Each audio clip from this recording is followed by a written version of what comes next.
Andhra news media के global live show में आपका स्वागत है। तो आइए आज इस चर्चा को हम आगे बढ़ाते हैं और आगे लिए चलते हैं। डॉक्टर प्रोफेसर राधे मोहन प्रसाद जी से हम लोग चर्चा करते हैं कि गया का क्या महत्व है और गया में जो पिंडदान होता है और गया जी का क्या महत्व है खास करके। तो हम इस सर से हम जानना चाहेंगे, इसकी पूरी जानकारी आप दें कि किस तरह से गया का महत्व है और वरदान स्वरूप यहाँ का क्या महत्व है। जी, भारतवर्ष में दो ही ऐसा स्थान है जिसके अंत में श्रद्धा का शब्द जी लगा हुआ है, एक काशी जी और दूसरा गया जी। इसी से गया जी के महत्व का अंदाजा लगाया जा सकता है। और श्राद्ध का काम जो है, मोक्ष का काम जो है, वो गया जी में ही संभव है। श्राद्ध का क्या महत्व है, ये एक कथा से इसका अंदाजा लगाया जा सकता है। कर्ण के मृत्यु के बाद, दानवीर कर्ण जो थे, उनके मृत्यु के बाद जब वो भगवान चित्रगुप्त के पास पहुंचे तो चित्रगुप्त ने उन्हें मोक्ष देने में असमर्थता व्यक्त की। तो कर्ण का कहना था कि हमारे ऐसा दानवीर तो कोई हुआ ही नहीं, हमने सब कुछ दान किया, धर्म किया, धर्मपरायणता के साथ हमने अपना जीवन का निर्वाह किया, तो हमें अब मोक्ष की प्राप्ति क्यों नहीं हो रही। तो चित्रगुप्त जी ने बताया कि मनुष्य के ऊपर 3 ऋण रहता है, देव ऋण, पितृ ऋण और आचार्य ऋण। आपने आचार्य ऋण और देव ऋण को तो पूरा कर दिया, पर आपने पितृ ऋण पर कुछ नहीं किया, इसीलिए आपको मोक्ष देने में हम असमर्थ हैं। तब उन्होंने कहा तो इसके लिए मुझे क्या करना चाहिए। तो इस पर चित्रगुप्त जी का उत्तर था कि आप फिर से धरती पर जाइए 16 दिनों के लिए और अपने माता पिता और पूर्वजों का श्राद्ध कीजिए, तभी हम मोक्ष देने में समर्थ हो सकेंगे। तो धर्मराज की आज्ञा के अनुसार वो फिर पृथ्वी पर 16 दिन के लिए आए और उन्होंने श्राद्ध कर्म अपने माता पिता और पूर्वजों का किया और उसके बाद लौटने के बाद उनको मोक्ष की प्राप्ति हुई। इसी बात से अंदाजा लगाया जा सकता है कि श्राद्ध का कितना महत्वपूर्ण स्थान है। माता पिता के द्वारा जो पुत्र या जो संतान का लालन पालन होता है वो तो अद्वितीय है, उस ऋण को हम चुका नहीं सकते किसी कीमत पर एक ऐसी व्यवस्था है श्राद्ध की जिसके माध्यम से उनको मोक्ष की प्राप्ति करवाई जा सकती है।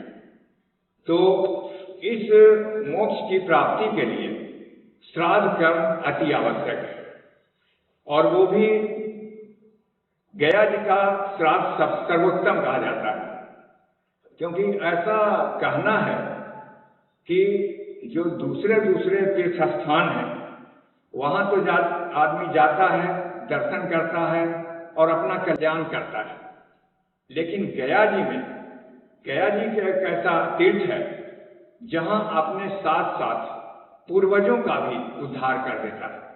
गया में श्राद्ध करने से उनकी 7 पीढ़ी उद्धृत हो जाती है और उनका मोक्ष प्राप्त हो जाता है। और किंवदंती है कि इलाहाबाद में भी, प्रयागराज में भी किया जा सकता है श्राद्ध का काम, अमरकंटक में भी होता है और गया जी में भी होता है। ये त्रिकोणीय है, लेकिन जो मोक्ष मिलता है वो गया जी में ही संभव। ऐसा क्यों संभव है? तो जो यहाँ गयासुर जो राक्षस थे, राक्षस तो कहा गया है, वो राक्षस कुल में जरूर थे, लेकिन भगवान के प्रति उनकी अगाध श्रद्धा थी और विष्णु के वे बहुत बड़े भक्त थे। कुल पैदा हुए राक्षस में, लेकिन कर्म हुआ वैष्णव का। उन्होंने विष्णु की इतनी उपासना की कि विष्णु जी खुश हो गए और खुश होकर आए और कहने लगे कि तुम वरदान मांगो। तो देखिए, उसने अभी भी अपने लिए कुछ वरदान नहीं मांगा कि हमें ये चाहिए वो चाहिए, नहीं। उन्होंने कहा कि आप इतना वरदान दीजिए कि गया में जो आकर कोई श्राद्ध करे, पिंडदान करे, उनके पूर्वजों का मोक्ष मिल जाए, उनकी कल्याण की प्राप्ति हो जाए। इसी से अंदाजा लगाया जा सकता है कि राक्षस कुल में रहते हुए भी गयासुर कितना प्रतापी राजा था। तो भगवान ने ये मस्तु कहा और उसी समय से गया में श्राद्ध की महिमा संपन्न हुई। मतलब किसी व्यक्ति का जो मोक्ष है, उस मोक्ष की प्राप्ति गया में आकर ही श्राद्ध करने से संपन्न होती है। कहा भी जाता है कि पुत्र का 3 ही मुख्य कर्तव्य है। एक है, ध्यान देने वाली बात है, एक है अपने जीवित माता पिता का सेवा करना। जब तक वो जीवित है तब तक जहां तक संभव हो सके उनकी सेवा कीजिए। याद कीजिए आपके बचपन में उन्होंने आपके मल मूत्र को किस तरह से सब कुछ किया आपके लिए, और जब अंत में वैसी परिस्थिति अगर उनके सामने आता है तो उनसे मुख मत मोड़िए, बढ़कर कीजिए। भगवान को तो किसी ने नहीं देखा है, बिल्कुल, लेकिन माता पिता के रूप में भगवान पृथ्वी पर हैं और बहुत ज्यादा मौका नहीं मिलता है। 60-70 साल के बाद कोई रह नहीं पाता है, लौट जाते हैं लोग। तो बहुत कम समय मिलता है कि जो आप अपने माता पिता की सेवा कर सकते हैं। तो सबसे पहला काम पुत्र का है माता पिता की सेवा करना और सेवा करके उनका आशीर्वाद लेना। दूसरा है मृत्यु उपरांत गया में आकर ये ब्राह्मणों का भरपूर भोजन करवाना। और तीसरा जो कर्तव्य है वह श्राद्ध कर्म है। ये 3 कर्म करने से ही पुत्र को पुत्रत्व की प्राप्ति होती है। अन्यथा जिस रास्ते से मूत्र निकलता है उसी रास्ते से पुत्र भी आता है। अब ये वो तय करें कि हम कहाँ तक करें। और जहाँ तक गया जी की बात है, तीर्थों में सर्वश्रेष्ठ स्थान गया जी को माना गया है। ब्रह्मा जी का बसाया हुआ 10,000 वर्ष प्राचीन समय का यह तीर्थ है। और यहाँ न केवल अपने देश से बल्कि अब तो विदेशों से भी, सूरीनाम हो गया, मलेशिया हो गया, इंडोनेशिया हो गया, सिंगापुर हो गया, नेपाल हो गया, अब वहाँ से भी हिंदू धर्मावलंबी अपने पूर्वजों की मोक्ष की प्राप्ति के लिए गया जी आते हैं और श्राद्ध कर्म संपन्न करते हैं। थोड़ा यहाँ के हम लोग बात कर लेंगे। यदि विदेशों की बात आई है तो विदेशों की बात हम लोग करते हैं। विदेशों में क्या चर्चा की है? गया में जो श्राद्ध का विधान होता है, कर्मकांड जो होता है, इसका विदेशों में क्या प्रचलित मान्यता है? विदेशों में प्रचलित मान्यता है कि जो यहाँ से लोग, हिंदुस्तानी लोग जो गए हैं विदेश में, वो अपनी संस्कृति नहीं भूलते हैं और उनको भी लगता है कि मातृ पितृ का ऋण हमारे ऊपर है। देखिए, ये अनुभव करने की बात है। भले आजकल के आपाधापी की जिंदगी में कोई लोग माने ना माने, ये अपनी मान्यता है। पत्थर भगवान मानते हैं तो मान्यता है, अदरवाइज हम अपने दिन प्रतिदिन के दैनिक जीवन में अनुभव करते हैं और देखते हैं, लेकिन समझ नहीं पाते हैं कि पूर्वजों के श्राद्ध करने का क्या फल है, उनसे क्या हमें शुभत्व की प्राप्ति होती है और श्राद्ध नहीं करने से क्या होता है। श्राद्ध करने से बहुत तरह के आशीर्वाद उनके मिलते हैं जो कि हमको अनुभव होता है। हम अपने दैनिक जीवन में देखते हैं कि 1 से 1 करोड़पति लोग यहाँ बैठे हुए हैं संसार में, लेकिन उनके घर में कुछ न कुछ ऐसा क्लेश है जिसके बारे में वो आश्चर्यचकित रहते हैं, अतरव रहते हैं कि अरे ऐसा कैसे। जैसे लड़की जवान हो गई है, 30 साल, 35 साल, 40 साल उम्र बीतते चला जा रहा है, पैसा की कोई कमी नहीं है, लड़की पढ़ी लिखी है, सब सुख साथ संपन्न है, कोई कमी नहीं, तुरंत शादी होना चाहिए, लेकिन किसी न किसी कारण से शादी नहीं हो पाती है, शादी कट जाती है। कुछ लोग हैं जिनके यहाँ विकलांग बच्चे पैदा होते हैं सब कुछ रहते हुए। कुछ लोग हैं जो ऐसा रोग से पीड़ित होते हैं जिनका इलाज नहीं संभव हो पाता है। 5 लाख 10 लाख खर्च करके बड़े बड़े मेट्रोपॉलिटन सिटी में एक से एक सुविधा संपन्न हॉस्पिटल में वो अपना इलाज करवा रहे हैं, लेकिन कारण समझ में नहीं आ रहा है और वो स्वस्थ नहीं हो पा रहे हैं। तो इस तरह के अनेकों कारण हम अपने दैनिक जीवन में अनुभव करते हैं और वो पता नहीं चलता है कि ऐसा कौन सा कारण है। मेरे पास तो पैसा है, सब कुछ है, हम सब संपन्न हैं, फिर हम इतना क्यों भोग रहे हैं। तो इसका एकमात्र कारण है पूर्वजों का नाराज होना। वो सोचते हैं कि जिसको हमने इतना किया, इतना करके हम लौटे हैं, और उस बच्चे के लिए हमारे पास थोड़ा सा हमारे लिए न पैसा है और न समय है कि वो गया श्राद्ध करे। अच्छा, श्राद्ध करने के बारे में अगर किसी को कहिएगा ना तो बड़ा वो झल्लाता है, अरे कर लेंगे ना, अभी समय बीता जा रहा है, कर लेंगे, अभी समय है श्राद्ध करने का। अच्छा, ये भी चीज कहा जाता है कि लोग को जीवन में एक ही बार श्राद्ध के लिए आना पड़ता है जी कि जी कभी थोड़ा एक ही बार आना पड़ता है, माता पिता का श्राद्ध एक ही बार होता है। वैसे तो देखिए, ये तो हम लोग शॉर्टकट मेथड अपनाते हैं कि माता पिता का एक ही साथ कर देंगे। होना ये चाहिए कि पहले अगर माता जी जाती हैं तो उनका आकर श्राद्ध कर दें, फिर पिताजी जाते हैं तो उनका श्राद्ध कर दें। लेकिन वही है, आपाधापी की जिंदगी है, न पैसा है और न समय है। पैसा है तो फिर वही, लेकिन अभी दोनों चले गए, उसके बाद अभी आगे करते हैं तो हाँ, तो उसके बाद करते हैं तो दोनों का एक बार, तो उनको अगर माता गए और पिताजी हैं तो उनको वेट करना है कि अब जब हम जाएंगे तो ये करेंगे, करेंगे कि न करेंगे। उस समय आपके पुत्र रहेंगे कि न रहेंगे, पीढ़ी दर पीढ़ी गुजर जाती है। अच्छा, कर लेंगे ना, आप भी चले गए, फिर जो नया पीढ़ी जो आ रही है और जो समय आ रहा है वो तो देख ही रहे हैं कि क्या हो रहा है, तो क्या करेंगे और न करेंगे। अच्छा, ये आधुनिक दौर चल रहा है, इस आधुनिक दौर को पिनराम से किस तरह से आप देखते हैं? आधुनिक दौर में विश्वास लोगों का उठता जा रहा है, मेटेरियलिस्टिक युग हो गया, केवल हाय पैसा, न कोई माता है न कोई पिता है।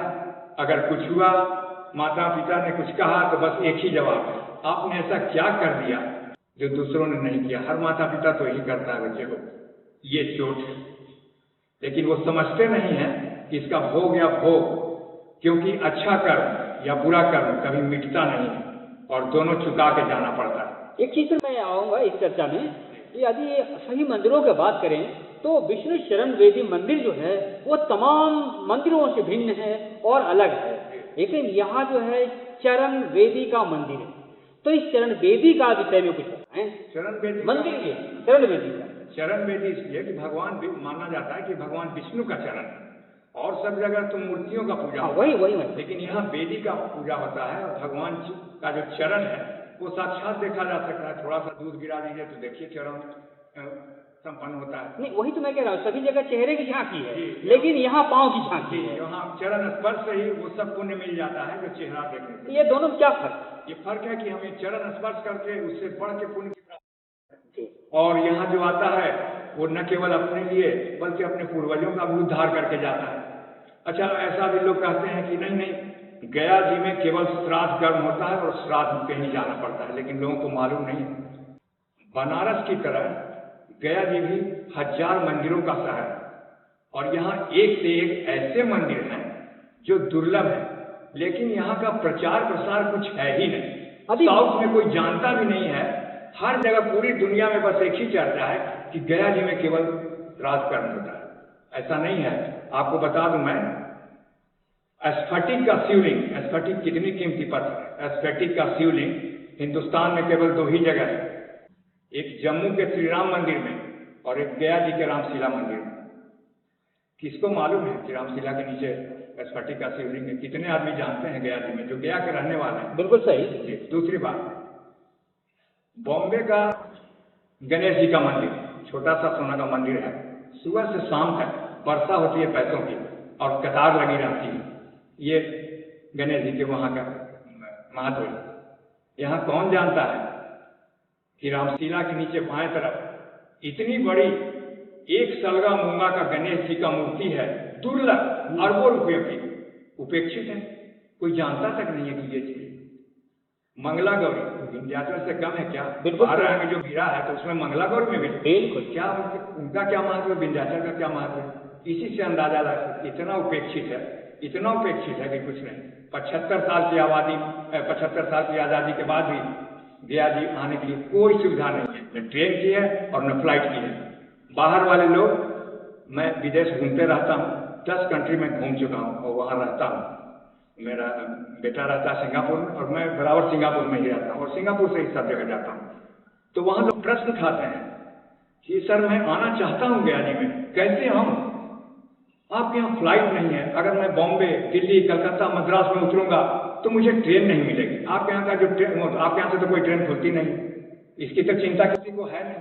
अरे गया जी तो ऐसा शहर है कि यहाँ से पर्यटन से बिहार सरकार का आधा खर्चा चल जाएगा, लेकिन सवाल ही नहीं होता, ये तो नहीं। लेकिन यहाँ तो सरकार ले आई है कि इस पिंडदान को ऑनलाइन कर दी है।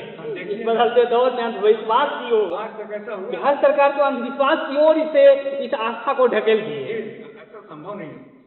आज तक हुआ है? 5 साल पहले ऑनलाइन था।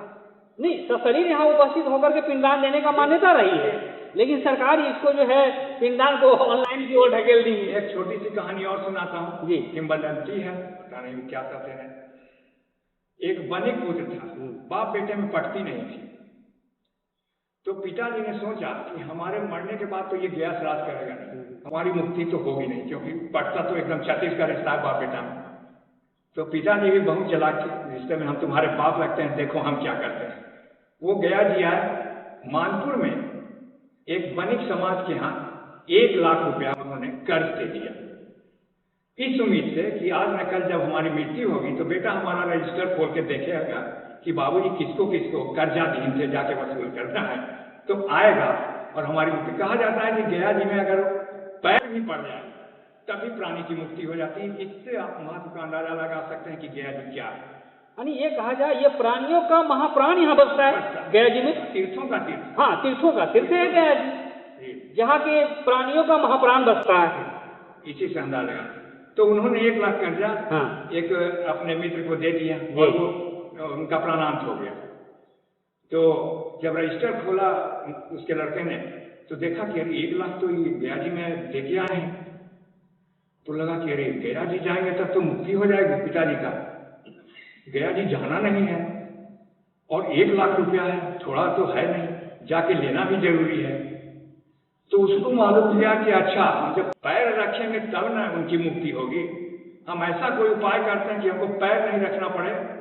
उसने घोड़ा तय किया और घोड़ा पर वो गया जी आया और जहाँ पर उनके पिताजी ने कर्जा दिया था वहाँ जाने की तैयारी करने लगा। वहाँ पहुँचने के करीब ही था और इतने में घोड़ा बिदक गया और वो घोड़ा से गिर गया, उसका पैर पड़ा, पिताजी की मृत्यु हुई। बहुत रोचक ये है। और ये कहा गया कि रोचक दास्तान जी। और एक रोचक दास्तान सुनाते हैं जो कल्याण में निकला है, हनुमान प्रसाद पोद्दार का। वो बैठे हुए थे जुहू बीच पर बॉम्बे में एक समय, बहुत देर तक बैठे रहे। पीछे एक आदमी आके बहुत देर तक खड़ा था। तो उलट के देखे, कहे कि क्या बात है आप बहुत देर से हमारे पीछे खड़े हैं। तो उसने कहा कि आपने जब पूछा है तो मैं बोल रहा हूं, मैं एक प्रेतात्मा हूं, मुझे मरे हुए 10 साल भी गुजर गए, मेरी मुक्ति नहीं हुई है, मैं बहुत कष्ट में हूं, कृपया आप मेरा मुक्ति का उपाय कर दीजिए। तो कहेंगे अरे आप डरिए नहीं। तो कहेंगे नहीं मैं डरता नहीं हूँ, मैं तो दिन रात भगवान में ही लगा रहता हूँ, डर किस बात का, बताइए आपकी मुक्ति कैसे होगी। तो ऐसा है कि इसी बॉम्बे में मेरा फ्लैट था, हमारी पत्नी अभी वहीं रहती है, तो आपको 1 पैसा खर्च नहीं करना पड़ेगा। आप पत्नी के पास जाइए, वो 10,000 रुपया आपको दे देगी। वो 10,000 रुपया से किसी आदमी को भी भेजकर गया जी में मेरा श्राद्ध करवा दीजिए। देखिए गया जी का महत्व, वो प्रेतात्मा कह रहा है कि गया जी में मेरा श्राद्ध करवा दीजिए तो हमारे कष्ट से छुटकारा हो जाएगा। तो हनुमान प्रसाद पोद्दार जी ने कहा कि मैं आपके पत्नी के पास जाऊंगा तो 10,000 रुपया एक अनजान आदमी को वो कैसे दे देंगे। तो प्रेतात्मा ने कहा कि मैं आज ही जाकर स्वप्न में उनको कहता हूँ कि सुबह में एक महापुरुष आएंगे, बिना कुछ पूछे माते आप उनके हाथ में 10,000 रुपया दे दीजिएगा, मेरी मुक्ति हो जाएगी। और ऐसा ही हुआ। सुबह में गए उस फ्लैट पर, पत्नी ने कहा कि मेरे दिवंगत पति ने मुझे सब कुछ बता दिया है, ये 10,000 रुपया दीजिए महाराज। वो आए नहीं बल्कि आदमी को भेज कर गया जी में श्राद्ध करवा दिए। और फिर पोद्दार जी के स्वप्न में वो प्राणी आया और बताया आपके चलते मेरी मुक्ति हो, मेरा मोक्ष हो गया है, भगवान आपको भी इसी तरह तरक्की दे। तो ये गया में श्राद्ध करने का फल है। यहाँ पर कहा जाता है, लोग समझते हैं कि केवल पितृपक्ष में ही श्राद्ध का काम होता है, नहीं, 12 महीना लोग ऐसा सोचते हैं कि गया जी में जो पिंडदान या श्राद्ध का जो कार्य होता है वो केवल इसी पितृपक्ष में ही होता है और वही सबसे अच्छा माना जाता है। नहीं, ऐसी बात नहीं है। पितृपक्ष तो सर्वश्रेष्ठ है, ये 15 दिन का पक्ष, लेकिन 12 महीना गया जी में पिंडदान होता है। और गया जी ही एक ऐसा शहर है जहाँ शाम में भी पिंडदान किया जा सकता है। तभी तो दशरथ जी ने शाम में अपना पिंड मांगा और सीता जी ने शाम में पिंड दान उनको किया। इससे इसकी महत्ता का पता चलता है कि गया जी में श्राद्ध की क्या महिमा है और यहीं से प्राणी को मुक्ति मिल जाती है। तो ये गया का महात्म्य है। यहाँ बहुत सारे छोटे बड़े मंदिर हैं। यहाँ से 10 किलोमीटर पर ये विश्व प्रसिद्ध बोध गया का भी मंदिर है, जिसको देखने के लिए फॉरेन से भी लोग आते हैं। और वहाँ पिंडदान भी होता है। वहाँ पिंडदान होता है। और गया जी का कहना ही क्या है, अहिल्याबाई होलकर ने गया जी के विष्णुपद मंदिर का जो पुनरुद्धार करवाया, वो देखने लायक है। एक साहसी महिला थी, एक ऐसी नारी। बिल्कुल आकर्षक है ये मंदिर है, भव्य मंदिर है। भव्य मंदिर है। ये एक उदाहरण है, बहुत देखने लायक है। लगता ही नहीं है कि कहीं से इसमें सीमेंट गारा इत्यादि का कहीं कोई प्रयोग हुआ है और आज इतने वर्षों से ज्यों का त्यों खड़ा। ये इसकी भव्यता का उदाहरण है। और गया जी के तो पग पग में तीर्थ विराजमान है, क्योंकि बहुत सारे मंदिर हैं, हजारों मंदिरों का एक श्रृंखला है। बिल्कुल, क्योंकि ये शिव विष्णु नगरी है। ये विष्णु नगरी जो है बहुत अपने आप में महत्व रखता है, जहाँ की प्राणियों का कल्याण होता है। और तो यहाँ आए बिना लोगों की मुक्ति नहीं मिल सकती। बिल्कुल बिल्कुल बिल्कुल। यहाँ उनको आना ही। अच्छा, क्या संदेश देना चाहेंगे हम चलते चलते दिशा में? तो संदेश देना चाहेंगे, पुराने लोग हैं की तो मान्यता है ही, वो लोग तो आते ही हैं। जो नए लोग हैं, जो नए जनरेशन के हैं, वो बहुत कष्ट में उनकी जिंदगी बीत रही है। केवल हाय पैसा पैसा के पीछे भाग रहे हैं और कुछ न कुछ कष्ट में पड़ जा रहे हैं। और जहाँ पर श्राद्ध और तर्पण की बात होती है, वो तो बहुत कम विश्वास ही करते हैं। और विश्वास करते भी हैं तो वही टाल मटोल वाली बात कि अच्छा देखा जाएगा ना, गया जी कैसे जाएंगे, क्या जाएंगे, कैसे जाएंगे, ये सब करते रहते हैं। तो उनके लिए संदेश देते हैं कि जैसे जीवित माता पिता का आपने अपने उम्र में सेवा किया या न किया, वो तो आप जानते हैं, आपका कर्म जानते हैं। बिल्कुल बिल्कुल। लेकिन कम से कम मरणोपरांत गया जी में जितना जल्दी हो सके उनका जाकर श्राद्ध कीजिए। दोनों प्राणी अगर चल जाते हैं तो 1 साल के बाद आप उनका गया श्राद्ध जरूर अवश्य कर दीजिए। और गया श्राद्ध करने के बाद निश्चित रूप से ये मेरा चैलेंज है कि 1 साल के अंदर आप देखिएगा, अनुभव कीजिएगा कि हमारे साथ कौन सी प्रिय घटना घट रही है। अचानक कौन कौन सी घटना घटी है जिसके बारे में सोच नहीं सकते थे, और वो शुभ फल हमें प्राप्त होती है। इतना ही नहीं, आपके घर जो जन्म लेने वाला बालक है, उसको भी संस्कार युक्त होकर वहाँ से जो पूर्वज हैं, वो अच्छे संस्कार वाले जीव को आपके यहाँ भेजते हैं कि ये आपके गर्भ से वहाँ उत्पन्न। ये गया श्राद्ध की महिमा। ये तो गया श्राद्ध की महिमा है, लेकिन गया में जो हैं उनके लिए क्या संदेश आप देंगे? वो क्या करें जो गया तीर्थ नगरी में हैं, विष्णु धाम विष्णु नगरी में हैं, मोक्ष भूमि पर जो विराजमान करते हैं, जो रहते हैं, निवास करते हैं, उनके लिए क्या संदेश है? यही संदेश है कि पूजा पाठ करें, मंदिरों का शहर है, विष्णु पर जरूर आके घूमें, और सारे जगह हैं जरूर घूमें समय निकाल के। बाकी तो गृहस्थ आश्रम है, वो तो छोड़ा नहीं जा सकता है, सब कुछ तो उसी पर निर्भर है। लेकिन उसमें से थोड़ा सा समय भगवान के लिए निकाल दें, क्योंकि हम अकेले आए हैं, ये प्राणी अकेले आया है। ये तो एक धर्मशाला है, 50, 60, 70 साल रहने का एक धर्मशाला है। ये अपना है, ये अपना है। अरे कौन सा अपना है? आपके पिता का नहीं रहा, आपके दादाजी का नहीं रहा, तो आपका कहाँ से रहेगा? आपके बाद और किसका होगा, उसके बाद किसका होगा? लेकिन आप इसको अपने मान के उसी में उलझे हुए हैं। आए थे हरिभजन को और ओटन लगे कपास। जब प्राणी गर्भ में आता है तो अपने माँ के शरीर में उल्टा लटका हुआ रहता है, और वो चारों तरफ महसूस करता है, मल मूत्र पीव खून से घिरा हुआ रहता है, त्राही त्राही करता है, और भगवान से कहता है कि हे भगवान, अब हमको किसी तरह बाहर कर दीजिए, मैं आपका ही सेवा करूंगा, आपका ही नाम लूंगा, ताकि मुझे मोक्ष की प्राप्ति हो जाए। और भगवान उसको बाहर निकालते हैं। उसके बाद क्या होता है? इतनी तरह के जंजाल में वो घिर जाता है कि जो कहा गया है कि आए थे हरिभजन को और ओटन लगे कपास।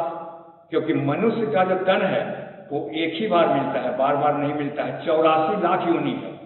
पता नहीं किस पुण्य का आपको ये फल मिला है कि आप मनुष्य के रूप में आए हैं। देवता भी तरसते हैं इस बात को, एक बार हम पृथ्वी पर जाएं मनुष्य के रूप में, क्योंकि यहाँ नाम का जो उच्चारण है उसकी बड़ी महिमा है कलयुग में, और इसी से मुक्ति हो जाती है। तो ये मनुष्य का जो तन है बहुत मुश्किल से मिला है, और उसका आप उपयोग कीजिए गृहस्थ आश्रम में रहते हुए। ये नहीं कहते हैं कि आप घर गृहस्थी छोड़ के निकल जाइए जंगल में भगवान की, नहीं, ऐसा कलयुग में संभव नहीं है। तो इसमें से भगवान के लिए समय निकालिए, पूजा पाठ भी कीजिए, उनकी आराधना कीजिए, उनका विश्वास कीजिए, क्योंकि लौटना वही है। बिल्कुल। और हिसाब वही देना है। बिल्कुल। कि मैंने तुम्हें किस लिए भेजा और वहां जाके तुमने क्या कर लिया, अपने तन को गंदा कर दिया। ये तो वही फिर 84 लाख में और घूमने लगता है, तो प्राप्ति नहीं। तो अब हम इस कार्यक्रम को समापन की ओर ले चलते हैं। और अभी आप सुन रहे थे, चर्चा में शामिल थे प्रोफेसर डॉक्टर राधे मोहन जी, और आप उनका सुन रहे थे वक्तव्य। तो आज इस चर्चा को यहीं समापन देंगे। सर, आपको जुड़ने के लिए इस कार्यक्रम में बहुत बहुत धन्यवाद।